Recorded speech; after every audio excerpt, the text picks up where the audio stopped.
Hi, welcome to Music for the Soul podcast, where we talk honestly about difficult things. This is a place where music, hope, and healing come together. I'm Becky Nordquist. And I'm Steve Seiler. At Music for the Soul, we have the privilege and opportunity to work with so many talented people. Just such a blessing, the people that God has brought to our team and to our recordings over the years. And today, we would have what I would call one of the most talented and incomparable musicians that I've ever met, Mr. Jason Webb. Hello, Jason. Hello, Steve. Thank you for that kind introduction.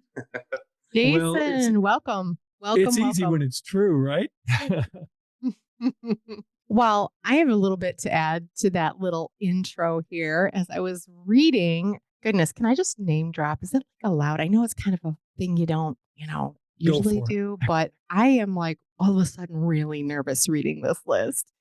Jason has performed with such artists like Keith Urban, Sheryl Crow, Mary J. Blige, Rascal Flatts, Colby Calais, Little Big Town, Luke Bryan, Jennifer Nettles, John Legend, the legend himself, Steven Tyler, goodness, even Elsa, Idina Menzel, and Alan Jackson, Vince Gill, Amy Grant. Oh my goodness. I mean, it goes on and on.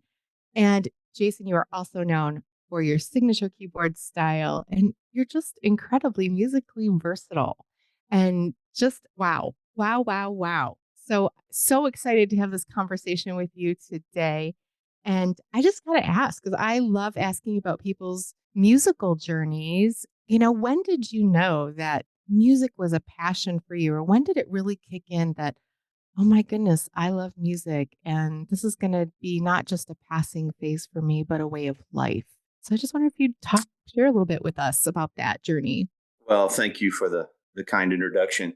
I don't remember a time when music wasn't a passion for me. My mom loves to tell the story about how when I was very, very young, I just nearly tormented her to try to find me a piano teacher. I wanted to play piano. So I've that's really all I've known in my whole life. I did have a moment as a young man where I was pretty convinced I was going to play shortstop for the Reds. But other than that, it's always been music for me. And it's something I've done my whole life. I've loved my whole life. I've pursued my whole life all the way through grade school and high school on into college and beyond. It's just always been, I think, the thing that God put me here to do. Well, you're the Dave Concepcion of pianists. There's no question about that. I like that reference. That's one to write down. I think that was pretty good. So was your family musical, or was it something that you found you were kind of the Lone Ranger in the house on? Well, actually, yes, particularly my dad's side of the family, although my mom is also quite a good pianist. But yeah, everybody in particularly my dad's side of the family plays, sings, does something. Now, I will say most of my family, though, are very blue collar, and they can build things and design this and repair that. And boy, I did not get that gift. I can barely boil water and paint the walls. Beyond that, I'm of no good use to anybody. So in that respect, I do feel a little like an outsider in my family, but they all do play and sing. And so I did have that background growing up and the benefit of that. Nice. Well, it's from the sounds of things, you don't really need to have to be able to build things and boil water. I think you're good. I think you might have found your calling. I'm pretty sure.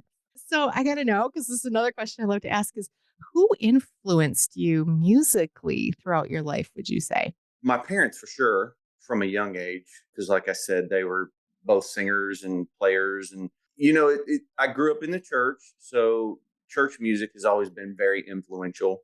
But it's difficult for me to say a name or two that are the most influential in my life musically, because of the fact that I grew up loving, listening to, and being involved in so many different kinds of music, from playing in church and playing contemporary Christian music and worship music, to playing a lot of classical piano, to playing in country bands and gospel bands, and for this recording session and that recording session. I'm such a fan of music that my attempt and maybe I haven't quite gotten there yet, but my attempt as I was growing up was to be at least try to be as deep and wide as I can musically, to cover as many bases as I could. So influences everybody from Bach and Beethoven and Brahms to Nashville session players to jazz musicians of every ilk to pop musicians. Boy, I just am a music lover. I don't really have a particular style that I like best or a particular flavor. My dad taught me growing up, or one of the things he impressed upon me was that there are only really two kinds of music, good and bad. So Yeah. it might be a little cliche to some degree, but it's true. It's so true. Yeah, Well, I I think love that broad base that you have, and it shows like the ability to be able to play with all those different types of artists that we just named. I'm sure, I mean, all of that just built you to that point when you have an open mind about music, don't you think? It kind of just broadens the base of what you can eventually do if you're open to it. Oh, for sure. And I think one style or one type of music can inform another. Yes. So I feel like to whatever degree I'm successful at what I do, that's due in large part to all of the varying things that I've studied and learned and practiced over the years that sort of all come together to form the musician that I am. well, I think you have explained how come you can play anything, because that's been my experience working with you. In one session, I can throw 4 or 5 different styles at you and you execute them all flawlessly. But I'm curious, even having that versatility, is there like if you, I'll ask it this way. I hate questions like these, but I'm going to ask it this way anyhow. If you had only the opportunity to play on only one more session and they said you get to pick the style of music you're going to get to play on this last session, where would you go? Whew. Stylistically, that's tricky. This might sound like a slight sidestep, but it's really not. I would say if I had one more song to play or one more session to play, really, I would just say I would hope that it would be something that very deeply glorified God Mm. to whatever degree. I mean, in whatever style that would materialize. I'm not sure that would be quite as important to me as just the hope that whatever I left behind would somehow mean something to somebody on a deep spiritual level. I've never really gotten tied up with styles. I mean, I love pop music and contemporary Christian music, but I love jazz and I listen to a lot of classical music, and I love some folk music, and I'm a music lover. So style has always been something that's almost secondary. Hmm. Well, that was an artful and beautiful dodge, and, and deeply significant as well. I mean, I think No, that's a no, really great answer. I think he totally answered the question. I think what we would hear would be like a medley of all of those things. I Huh. like that. That's Why not? great. That's great. I like that. So this is something I always wonder about with other musicians, because I know what my answer would be. But do you ever play recreationally at this point in your life, or is it always work? Well, that's a great question. And actually, I do. Still to this day, I'm an avid practicer. So I have probably more things to practice in my mind than I probably will ever get to. But Hmm. I often find myself, instead of taking a break, getting up and grabbing a cup of coffee or going for a walk, my break will be to play recreational. Mhm. So if that makes any sense. So Yeah. I'll just play whatever comes to mind, or I'll kind of get lost in something. And the next thing you know, a lot of time has gone by. But yeah, I absolutely love to play recreationally. I try to spend time both practicing and playing for fun every day outside of my work schedule. So I spend a ton of time playing, mostly piano, because I have easy access to it here in my home. And but yeah, I absolutely do play recreationally, and sometimes my family probably is in there listening to me jump around to various different musical things, and they're kind of wondering what is he doing. But yeah, it's all a part of what I do and part of my process, and it is therapeutic. in some ways, to just Yes. not think too hard and let the muse go where it will. Mm-hmm. Absolutely. It's kind of funny because I'm sitting here listening to you, and I just had this conversation with my 11-year-old because she's very into a very popular violinist. And so she wants to play violin.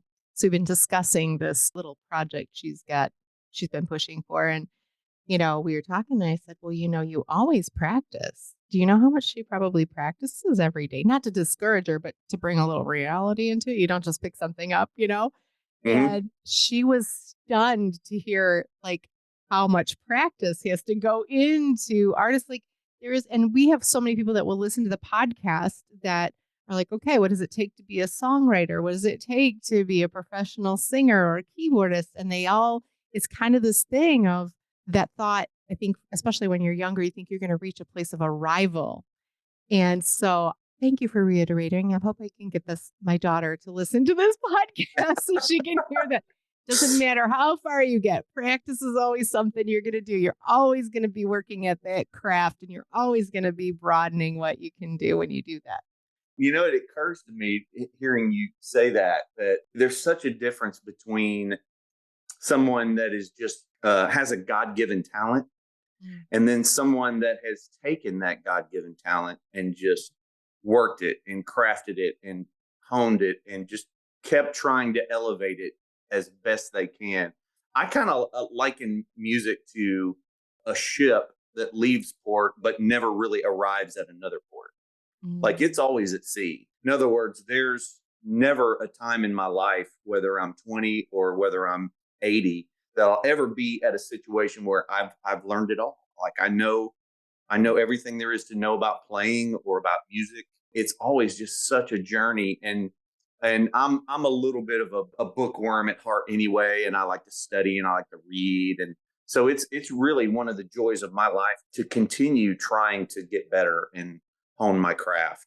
It's not at all a chore. So I'm hoping that your daughter might find the same. Like to me, it's such a privilege and fun. It really is fun for me to practice and work and see just the little incremental progress happening. Man, I just love that. Yeah. I mean, there's part of the process that is, like you said, it's therapeutic, which obviously at Music for the Soul, we believe that music is therapeutic, and we know it is because we've watched it happen for people. But I think personally, I've said often when I speak that music was the tool that God used to keep me literally alive. I would play my horn for 6 hours every Saturday. And because I played French horn, and it is that thing of, okay, now can I do that run better? Can I do that scale better? And there's something about focusing on the positivity of that too. And I'm hearing you say that. So if you're listening, kiddos, practice away, enjoy those every note and milk it and take what God gave you and work hard at it. Be a good steward of the gift, right? Absolutely. So I hear you're into composing. And so what kinds of compositions do you do? These days, I don't quite have as much time to compose for fun or for my own purposes. I generally find it's very project based now.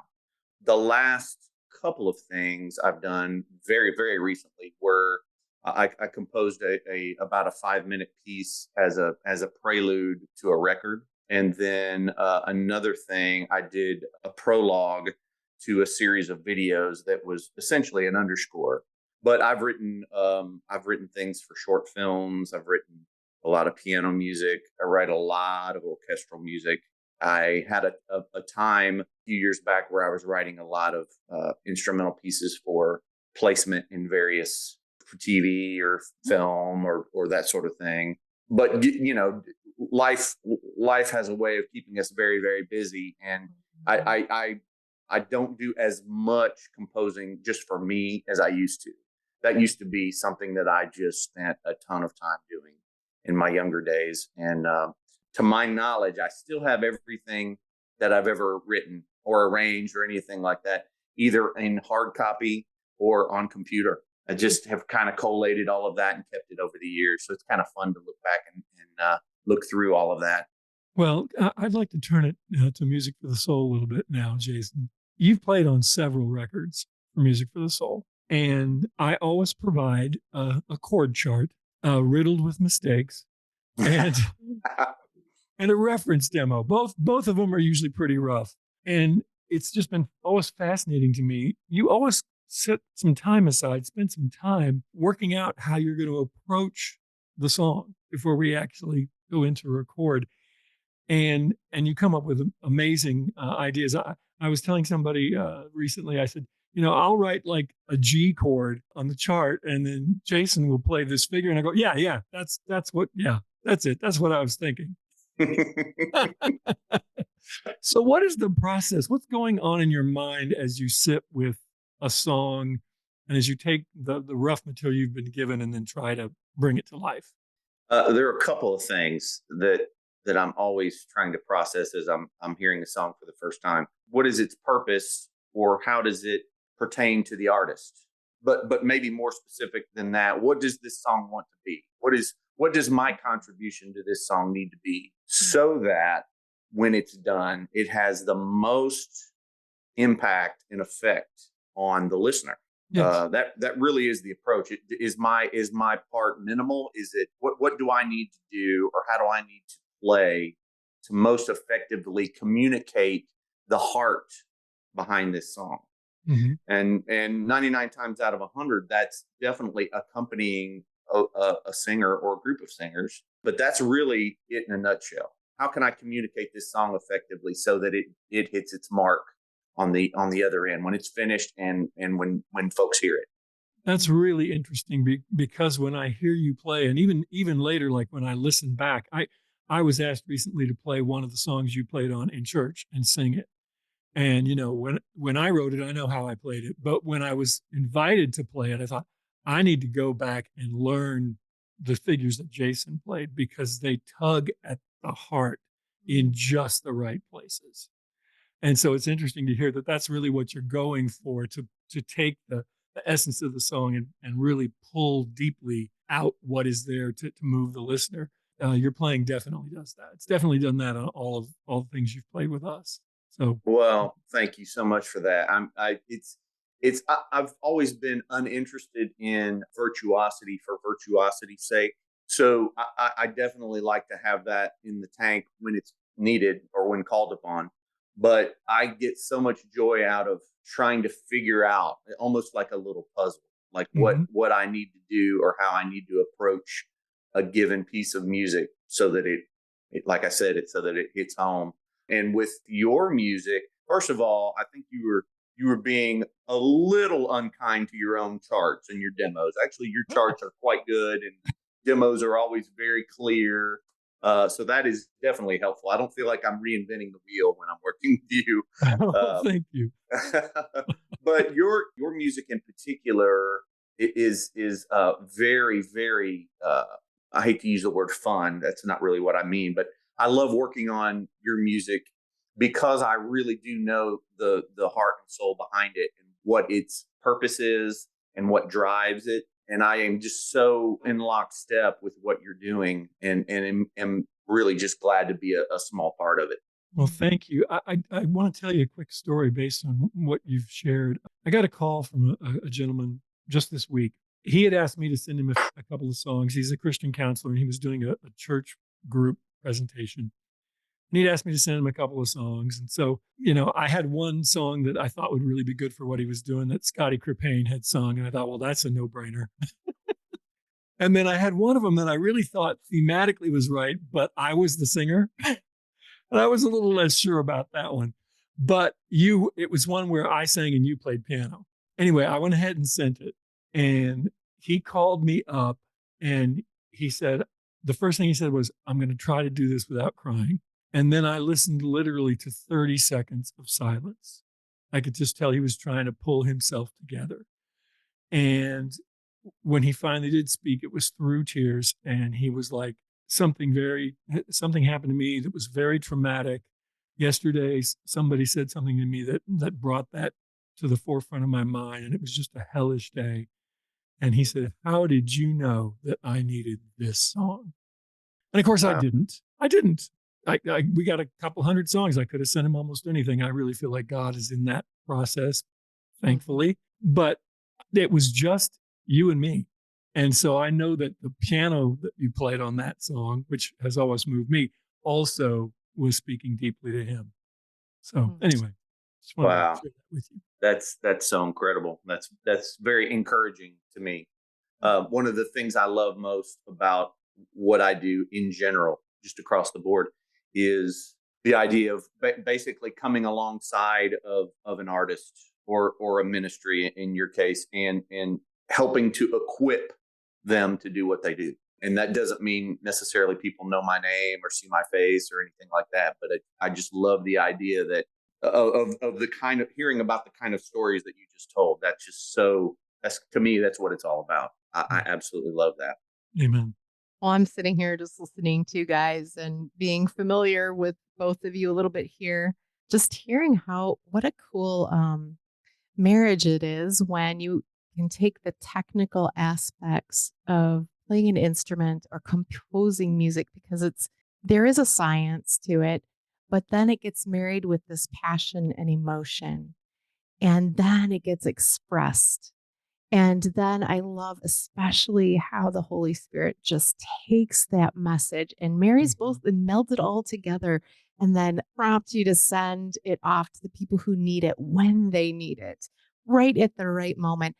And, when you're sitting in the studio, you don't think of that moment, but that is the ultimate Yes. hope and prayer with every song that you write as a believer, is that it will impact someone for eternal purposes, right? And I thank you both for dedicating your talents and your time to your crafts to hone in on those and just steward well so that they are available for use in the lives of people who need it. That's nothing small, because it's just nothing small. So, okay, again, I've got to go back to the little name dropping. See, I go from serious mode to like, okay, can I ask something like silly fan question? I might be here only for comic relief. I'm not really sure. So, okay, we talked about all those really incredible names. And I have to say, like, a majority of them are some of my favorite artists. So I got to know, who is the artist that you've worked with where you're sitting there going, I can't believe I'm playing on this? Do you have like one or two that you're like, I can't believe I'm sitting here right now?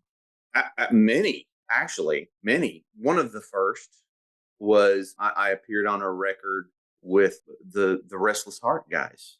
I grew up listening to their music, and I walked into the studio, and I remember being at the keyboard, and I heard those vocals in my headphones for the first time, and it was a pinch me moment. Working with the first time Phillips, Craig and Dean was one of those moments. Getting to work with Amy Grant for the first time, and Vince Gill, and that's turned into a long time musical relationship, and that's been wonderful. So many. Richard Marx, pop singer from the 80s and 90s. Wait. I got to interrupt you here. Which Richard Marx? I got to know what song. Well, so I didn't work on any of his hits back in the day because I was very, very young, but Okay. I got to meet him through some mutual friends and worked on some of his demos and some recordings. And then I think most prominently, I played on and arranged a few songs on his Christmas record. Nice. In fact, I think I played on 5 or 6 cuts, and then I did two or three orchestral arrangements on that record. He was like in my era. I had to ask. Oh my gosh. You're not going to find a more talented individual than that guy. And, he had a string of hits, obviously, but he's gone on to write with everybody. And you'd be stunned to hear about the songs that that you don't realize he wrote or co-wrote. It's pretty crazy. So, yeah. He was like my first. I went to a secular concert. Shh, don't tell my parents. He was my first one. So who else did you just go, oh my goodness, I'm sitting here? Wow. Let's see. Gosh, there's so many. The first time, the first time I got in the room. Carrie Underwood was another one. And I'll tell you what struck me about her is that I've just played with her one time, but she and I did a piano vocal on some award show or CMA Christmas show or something. And, I loved her music and her voice. Mm-hmm. But what really impressed me about her was that she stood in the crook of the piano at rehearsal. Mm-hmm. And this first time I'd met her, hello, we introduced ourselves. And then she proceeds to stand in the crook of the piano at rehearsal and sing the most pristine vocal you've ever heard. Just incredible. Just incredible. Getting to work with people like her. I had a similar experience with Tony Bennett, believe it or not. Tony Bennett, in his mid to late 80s, stands in the crook of the piano rehearsing for an hour, nearly an hour. He did not. He stood and completely professional, singing every line, going at it like he was performing for 5,000 people. It was such a amazing example of professionalism and class, not to mention his just unbelievable ability and talent. Boy, I've just been so fortunate to work with so many different, so many artists from different camps and different styles of music. And sometimes I go, how did I get here? How did I get to do all these really interesting musical things and musical projects? Practice. But here we are. Yeah, practice. Lots of practice. You already told us. Practice. Are you listening, kids? You're right. I mean, of course, you can't orchestrate a lot of the meetings and the steps that you get sometimes coming to you after all that practice. But I mean, just what a couple of incredible visual moments I just had with you, kind of peering into those moments with you of seeing like Tony Bennett and Carrie Underwood and some of these artists that we know from afar, but to kind of step into that moment with you and picture that happening thank you. That's a real gift for us. Thank you. You mentioned working with Carrie on a live show that you guys were going to do. And I've always been curious about this. I even remember I'm seeing in my mind one time when I was flipping channels and I was like, oh, there's Jason on the piano at some live thing. And I remember thinking, I wonder if that's stressful, because he actually looks like he's having a good time. So which is more stressful, or are either of these stressful? Playing a live date where, man, if I get this wrong, there's only 30 million people watching, or being in the studio with an artist that you really want them to go away thinking, man, I need to hire that guy again? Good question. I think in terms of the live aspect, well, first of all, let me say this. They are in my mind, they're two very different things. Yeah, that's why I wanted to know. Yeah, they're not closely related, maybe, as some people would think, at least in my mind. In terms of live playing, the important thing for me is being prepared in that case. Like I need to know going in what we're playing and what I'm doing. That's not to say that it can't be a little more off the cuff, but when you're on a TV show or when you're doing something of that ilk, you want to be prepared enough to know the material and know what you're doing. Or even back in the day when I used to do a lot of recitals, I would not want to go play a recital with scores of people sitting in the audience looking at me and not be prepared with my repertoire. So I would really want to prepare that and know it well. But now in terms of the recording, that's a lot different kind of situation. You definitely have the benefit of being able to play the song once, which is definitely a good thing. But then on the other hand, you're in a lot of ways tasked with creating something that has not existed before. Mm-hmm. So that's a different kind of skill for sure, and a different kind of pressure. Every so often, it doesn't happen too often, but every so often I'll get a piece of music set in front of me that's all written out, and I go, oh boy, this looks very, very hard. And that's when all the practicing and all the stuff I've done, hopefully leading up to now, can kind of kick in and propel me through that. I would certainly hate to be in a scenario where I was in the studio and I couldn't pull something off, or I had to fold. It didn't. That's a nightmare scenario for somebody like me. Mm-hmm. But they are two really different things in my mind, and I definitely approach them very differently. I just kept having flashbacks of being 6 years old and my feet couldn't touch the floor at my piano recital, and I had to memorize my piece and I totally forgot it. I'm thinking, I could never do what this man does. There is no way. I mean, do you ever get nervous about like finger stutter? Because that's a thing for me. Like, I'm gonna hit it too many times. Oh, sure. This morning. I was practicing. I practice a lot of Bach, and I'm working on one of the pieces from the Well Tempered Clavier, and I kept going through these two bars because my fingering was just all squirrely. And once I got that fingering ironed out, it seemed like all was well. Your story, though, reminded me of a story about myself, which I kind of hate to tell, but I was coming out of high school, or I was in high school, and I was auditioning for a small scholarship locally there in Ohio, where I grew up. And I'll never forget, one of the pieces I was playing was the Haydn E-flat piano sonata. And first movement, I got into it, and I got into this 3/4 of the way through. I got into this like almost cycle where I couldn't get past the spot. I kept going back, like my fingers just would not. And about the third time I went through it, I'm like, in my mind, my inner monologue is going, okay, these are all people that know this piece. They know what's going on right now. So I've got to do something here. So long story short, I did my best Haydn improvisation to get to the end of the piece. And I was mortified, but I could not get past that wall and could not remember the last 30, 20 bars of the piece.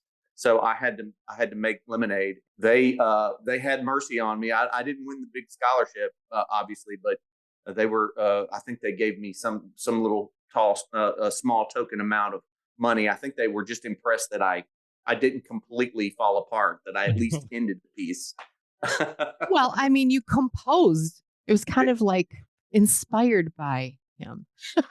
Well, I mean, boy, I'm sure I would be red faced if I had a recording of that and heard it today. But I knew I had to get to the end somehow, because I was feeling about 2 inches tall at that moment, and I was like, I just got to get off stage. Whatever I need to do to get off stage. I just felt horrible, but it happens. And maybe the culprit was that I was not as prepared as I thought I was. I didn't know the ending or remember the ending as well as I maybe should have.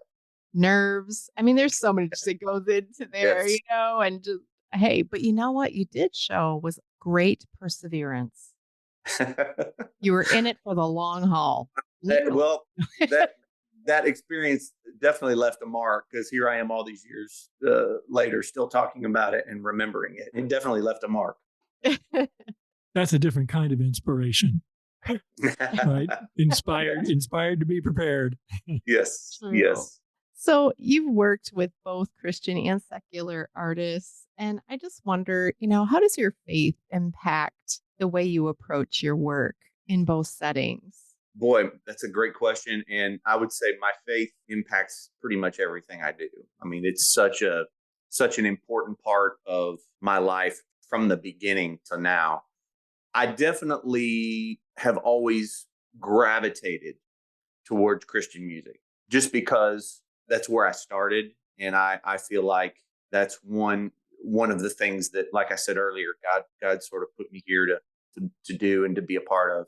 But I think more specifically, I think my faith has a lot of impact on how I deal with people and how I try to treat everyone. That's such an important part, I think, of being in a position like I am, where I'm working with Christian artists, I'm working with non-Christian artists on a day-to-day basis.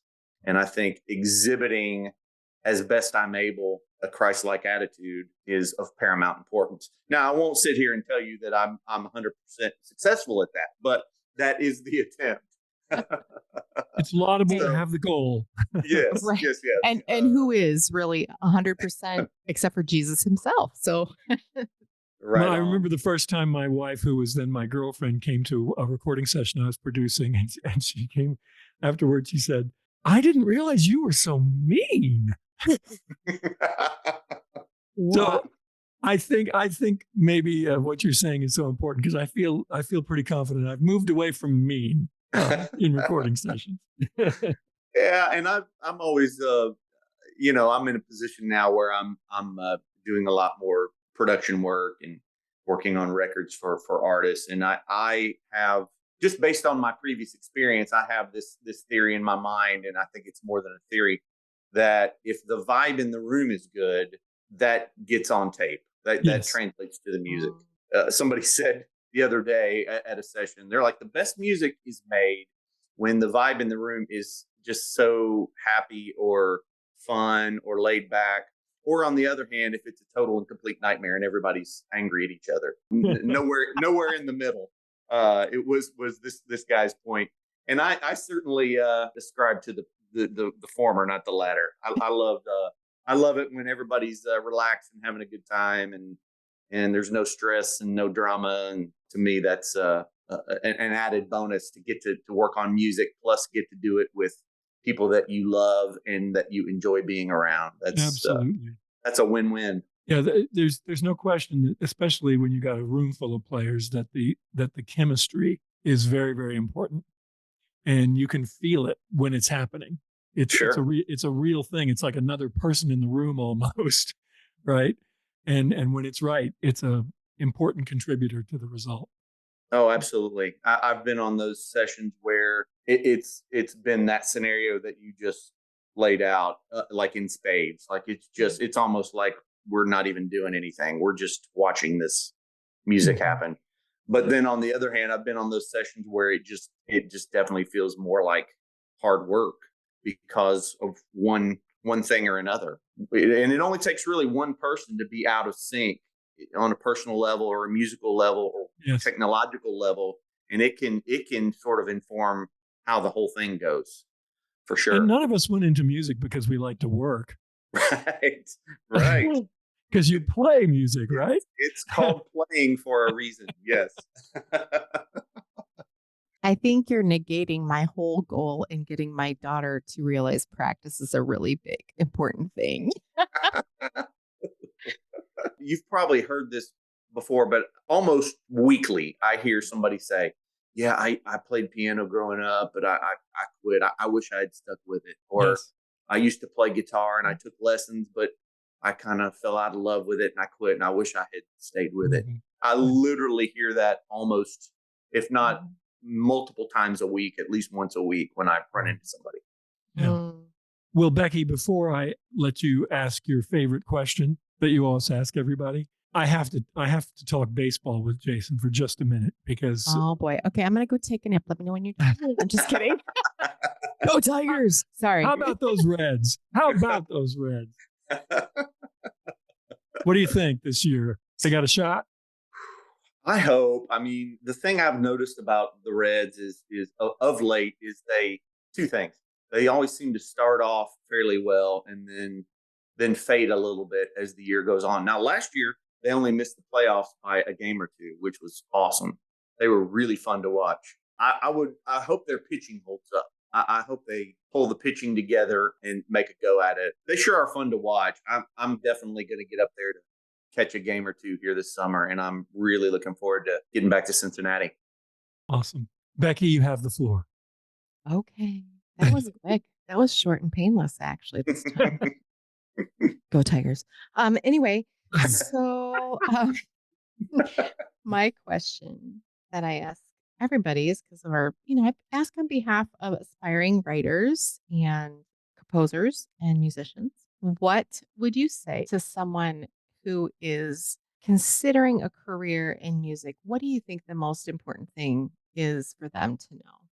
That would be hard to encapsulate in one sentence or one topic, but one thing that comes to mind immediately is perseverance. You're not going to necessarily walk into every situation and everything just go exactly how you planned it to go. There are a lot of left turns and there are a lot of no's when you were looking for a yes, and there are a lot of things that don't come your way that you hope will come your way.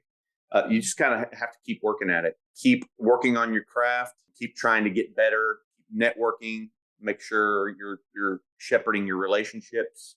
And maybe the short answer to that might be prepared, practice, pray, and be ready. Because when that moment does come, you don't want to then start preparing for the moment. You want to have already prepared for that moment so that you can step into whatever that thing is that's coming your way and to one degree or another, be successful at it or in it.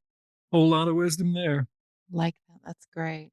Great, great advice. Well, thank you so much for being with us today and sharing your knowledge and your experiences with us. Really appreciate it. Thanks for having me. What an absolute pleasure. It's definitely great to get to talk with both of you. Thanks, Jason. Thank you. If you enjoyed the discussion today, please share it with a friend and give us a positive review on iTunes. And please visit our website, musicforthesoul.org, where you can stream or download every song in our catalog, read our lyrics, our healing music guide, our blog posts, and much more. We're going to go out today on the song that I shared the story about during the episode, and you'll get a chance to hear Jason's playing. Thank you for listening. God bless.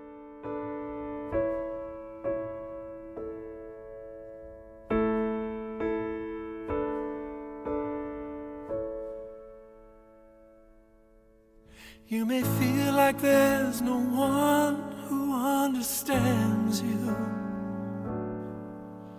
as if you have to do life on your own. Fear has gripped your soul, and you've lost all control, and your heart is like a broken home. When it feels like I'm not real, or if I am, then I don't care. Like all the prayers you've prayed have not been heard. I am reaching out, moving heaven and earth. You are not alone.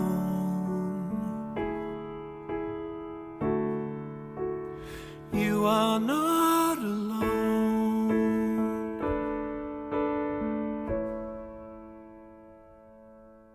I'm not sitting on some royal throne in heaven,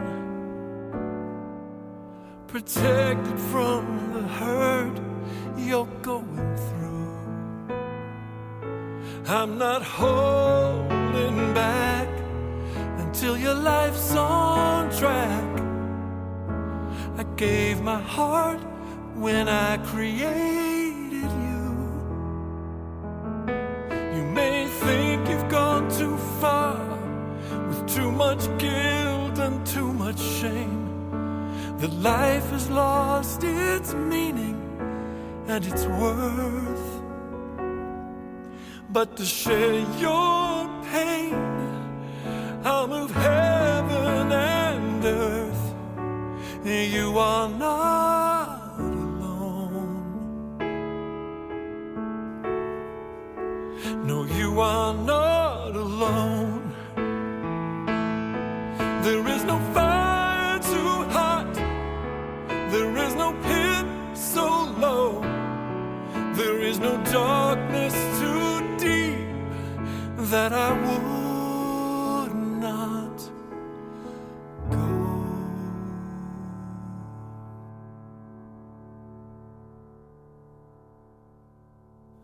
When hope feels like a word you can't believe in, believe that I will never leave your side.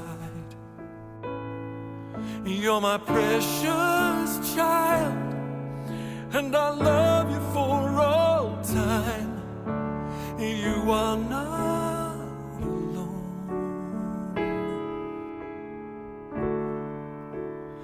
You are not alone. Oh, you are not alone.